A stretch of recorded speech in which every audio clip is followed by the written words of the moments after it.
Hi guys, ഞാനിപ്പോൾ എറണാകുളത്ത് നിന്ന് നമ്മുടെ സർവേയുടെ ഭാഗമായിട്ട് എറണാകുളത്ത് നിന്ന് നമ്മൾ ആരംഭിക്കുകയാണ്. എറണാകുളം മണ്ഡലം കഴിഞ്ഞു, അത് കഴിഞ്ഞ് മൂവാറ്റുപുഴ വഴി നേരെ കൃത്യമായി പാല, അതായത് കോട്ടയം മണ്ഡലത്തിലേക്ക് വന്നിട്ടുണ്ടായിരുന്നു.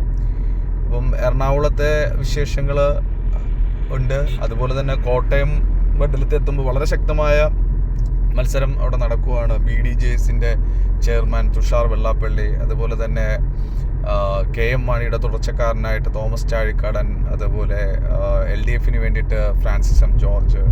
സോ എല്ലാം ശക്തമായിട്ടുള്ള സ്ഥാനാർത്ഥികളാണെന്ന് തന്നെയാണ് നമ്മൾ ചോദിച്ച, അല്ലെങ്കിൽ ആരായിരിക്കും ഇവിടെ വിജയിക്കാൻ ചാൻസ്, വികസനം, ഇങ്ങനെയുള്ള കാര്യങ്ങൾ ചോദിച്ചപ്പോൾ ഉണ്ടായ മറുപടി, അത്തരത്തിലുള്ള അഭിപ്രായങ്ങളൊക്കെ തന്നെ പല വ്യത്യസ്തമായ രീതിയിലായിരുന്നു പലരും പറഞ്ഞതെങ്കിൽ പോലും ഒരു കാര്യത്തിലേക്ക് ചൂണ്ടിക്കാണിച്ചുകൊണ്ട് തന്നെയാണ് പലരുടെയും സംസാരത്തിൻ്റെ അല്ലെങ്കിൽ അഭിപ്രായത്തിൻ്റെ അവസാന ഭാഗം നടന്നത്. So see you soon, bye, thank U.